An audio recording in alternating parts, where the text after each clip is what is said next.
मैं doctor Manish Gunjan, MBBS, MD medicine, DM cardiology, FESC Europe, working as a interventional cardiologist in Fortis hospital Shalimar Bagh. Daily knowledge track के medium के through मैं heart के मरीज जो हमारे देश में हैं कुछ बातें करना चाहता हूँ। अगर किसी पेशेंट को हार्ट अटैक होता है तो दो चीज़ें बहुत ही इम्पॉर्टेंट है। एक है कि पेशेंट को जल्द से जल्द उस सेंटर पे लाया जाए जहाँ पे प्राइमरी एंजियोप्लास्टी तुरंत होती हो, क्योंकि टाइम इज़ मसल। जितना जल्दी आप जैसे हार्ट अटैक, पहले हार्ट अटैक होता क्या है? हार्ट अटैक का मतलब ये है कि हार्ट में 3 आर्टरीज होती हैं। अगर एक आर्टरी कोई 100% बंद हो जाए अचानक से, उसमें क्लॉट बन जाए, तो उस मरीज को हार्ट अटैक होता है, जिसमें उसको छाती में दर्द होगा, पूरे पसीने निकलेंगे, जबड़े में दर्द होगा, ये सारी तकलीफ़ें होती हैं। वैसे मरीज़ तुरंत हार्ट का पेन जबड़े से लेके अम्बलाइकस तक, अगर कुछ भी तरह का पेन हो, चाहे आपके जबड़े में पेन हो रहा हो, कोई गले दबा रहा हो, छाती में कोई भारीपन हो, हाथ में भारीपन लग रहा हो, आपकी सांस फूल रही हो, साथ में बहुत पसीना निकल रहा हो, आप समझो कि आपको हार्ट का प्रॉब्लम हो रहा है। आप नियरेस्ट, जो सबसे नियरेस्ट आपके जो हार्ट के हॉस्पिटल हैं, वहाँ तुरंत आप जाएं और एक सबसे पहले तुरंत ECG कराएं। ECG पहुँचते ही 10 मिनट के अंदर हो जाना चाहिए। जो WHO का गाइडलाइन है उसमें ये कहा गया है कि आप अस्पताल पहुँचते ही आपके 10 मिनट अंदर आपकी ECG होना चाहिए। अगर आपको हार्ट अटैक डायग्नोज होता है तो भी मरीज और फैमिली को घबराने की ज़रूरत नहीं है, क्योंकि अब हमारे देश में ट्रीटमेंट बहुत ही एडवांस हो गया है। हमारे इंडिया में ट्रीटमेंट ऑलमोस्ट एट पार है किसी भी कंट्री को। मैं किसी कंट्री का नाम नहीं लेना चाहूँगा, लेकिन हम लोग एट पार हैं सारे वर्ल्ड के हर सेंटर से, तो आपको घबराने की ज़रूरत नहीं है। लेकिन इसमें कुछ मिथ भी है। पेशेंट्स को कभी कभी ये लगता है कि नहीं ये अटैक मुझे कैसे हो सकता है। एक्सेप्टेंस बहुत डिफ़िकल्ट है। उनको ये लगता है कि मुझे अटैक कैसे हो सकता है, ये मुझे गैस हो रहा है, मैं शायद डाइजीन पी लूँ या कुछ इनो पी लूँ तो मैं ठीक हो जाऊँगा। लेकिन फिर वो कन्विंस होते हैं। तो आप अटैक होने के बाद 90 मिनट के अंदर, 60 मिनट के अंदर हमें आर्टरी को खोल देना है। इससे कम डैमेज हार्ट को होता है। जो हम लोग हाथ के थ्रू करते हैं, हाथ में एक आर्टरी होती है जिसे हम रेडियल आर्टरी कहते हैं, उसके थ्रू ले आके हम आर्टरी को खोल देते हैं, और जिससे खून का बहाव हार्ट में प्रॉपर स्टार्ट हो जाता है और हार्ट की फंक्शन इम्प्रूव हो जाती है और पेशेंट के पेन में भी रिलीफ हो जाता है। लेकिन इसके बाद भी पेशेंट को अपना केयर करना है। पेशेंट केयर क्या करना है? पेशेंट केयर ये करना है कि सबसे पहला चीज़, दवाएं रेगुलर खाएं। इनिशियली 3 वीक्स तक पेशेंट को रिहैबिलिटेशन हम लोग करते हैं।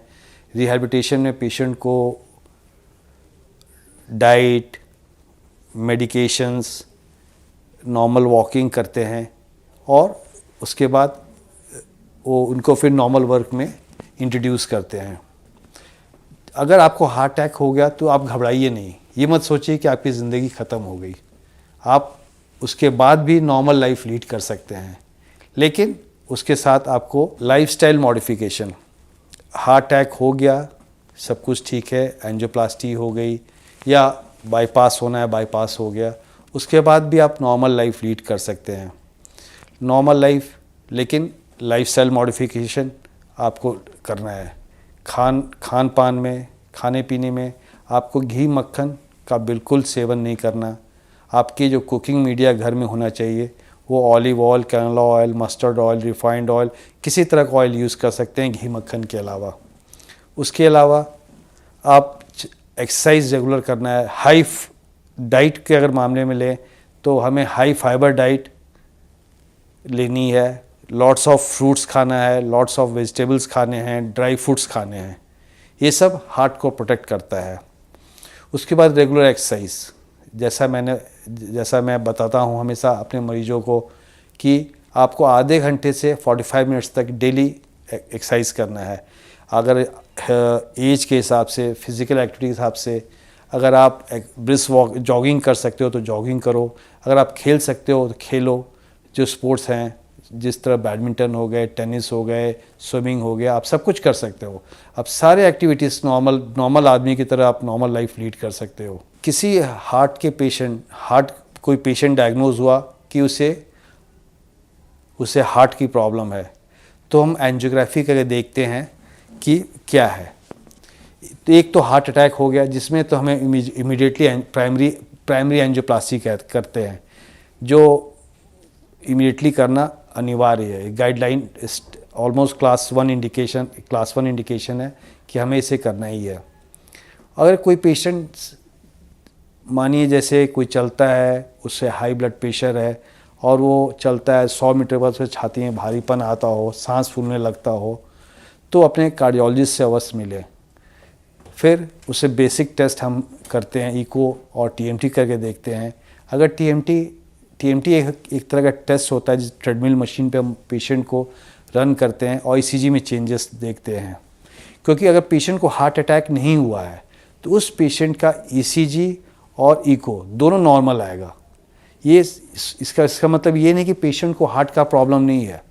हम हार्ट को फिर स्ट्रेस करके देखते हैं कि क्या वो स्ट्रेस को टॉलरेट कर सकता है कि नहीं। वो कैसे करते हैं? वो एक ट्रेडमिल टेस्ट होता है। आप पेशेंट को ट्रेडमिल मशीन पे वॉक करने बोलते हो और देखते हो कि ईसीजी में चेंजेस आते हैं कि नहीं, और उसकी फंक्शनल कैपेसिटी भी उससे चेक हो जाती है। अगर चेंजेस आता है तो फिर आप उसे कॉर्नरी एंजियोग्राफी के लिए एडवाइस करते हो। कॉर्नरी एंजियोग्राफी बहुत ही सिंपल प्रोसीजर है, करने में हार्डली 5 से 10 मिनट लगता है। आप आजकल मैक्सिमम लोग हाथ से ही एंजियोग्राफी करते हैं, जिसे हम रेडियल एंजियोग्राफी कहते हैं।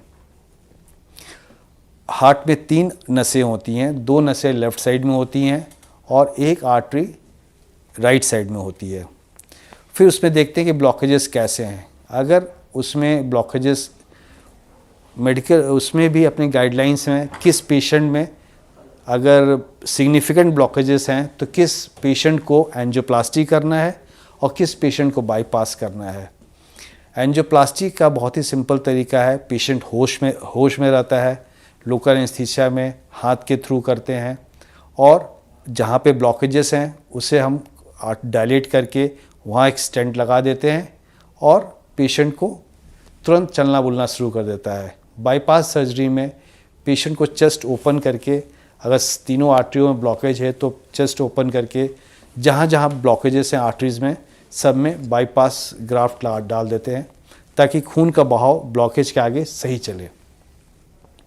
इसके बाद पेशेंट को हम एक दिन अपने सीसीयू में रखते हैं और चला बुला के देखते हैं, सब कुछ ठीक रहता है, नेक्स्ट डे डिस्चार्ज कर देते हैं। इसके अलावा जैसे ये आर्टरीज़ के ब्लॉकेजेस होते हैं, उसके अलावा एक इलेक्ट्रिकल एक्टिविटी होती है जो हार्ट पंपिंग होता है। उसके लिए भगवान ने हार्ट के अंदर नेचुरल बैटरी बना रखी है, जो इलेक्ट्रिसिटी निकलती है और वो हार्ट को पंपिंग करता है। सबसे ऊपर जो मेन बैटरी होती है उसे हम एसए नोड कहते हैं। वो वहाँ से बिजली नीचे जाती है एवी नोड पे। एवी नोड से फिर दोनों हार्ट के नीचे आता है, राइट के हार्ट को और लेफ़्ट के हार्ट को, और उससे पंपिंग होती है। इसमें कहीं भी अगर धीरे धीरे से उम्र के हिसाब से जो उसमें बैटरी नेचुरल जो भगवान ने बैटरी दी है वो डिजेनरेट कर जाता है, जिसके कारण उसके हार्ट रेट बहुत स्लो हो जाते हैं। ऐसे पेशेंट में पेसमेकर डालना पड़ता है। पेसमेकर डालना बहुत ही सिंपल है। एक लेफ़्ट सबक्लेवियन जो होता है या राइट सबक्लेवियन, जो आपके जिसे हम कॉमन भाषा में कॉलर बोन कहते हैं, उसके नीचे ऑलमोस्ट माचिस के डिब्बे की इतना पॉकेट बना के तार हार्ट के अंदर डालते हैं। एक तार राइट वेंट्रिकल में डालते हैं और एक तार राइट एट्रियम में, और वो हार्ट उसी हिसाब से अपना इलेक्ट्रिकल एक्टिविटी चलती रहती है। हार्ट की एक बीमारी होती है जिसे हम आर्टिक स्टेनोसिस कहते हैं। आर्टिक स्टेनोसिस आर्टिक वाल्व होता है जहाँ लेफ़्ट वेंट्रिकल से ब्लड निकल के मेन आर्टरी होती है हार्ट की, आर्टा, उसमें जाती है। इस दोनों के बीच में एक वाल्व होता है, आर्टिक वाल्व कहते हैं। इसमें ब्लॉकेज जब आती है तो हम उसे आर्टिक स्टेनोसिस कहते हैं। अब जो नया एक प्रक्रिया आया है, सर्जरी आई है, जो हम जांघ के थ्रू ही उसको वाल्व को रिप्लेस कर सकते हैं, उसमें छाती खोलने की ज़रूरत नहीं होती है, जिसे हम टावर कहते हैं, TAVR, transluminal aortic valve replacement. जांघ के थ्रू हम वाल्व को लेके जाते हैं और वहाँ पे जो नेचुरल वाल्व है उसके ऊपर वो वाल्व को फिट कर देते हैं। इसके जो जितने भी स्टडीज़ आए हैं काफ़ी पॉजिटिव देखे गए हैं और हमें फ्यूचर में यंग काफ़ी जो पेशेंट सिक हैं, जो जनरल जो ओपन हार्ट सर्जरी नहीं करा सकते, उनमें हम ये प्रोसीजर करा सकते हैं।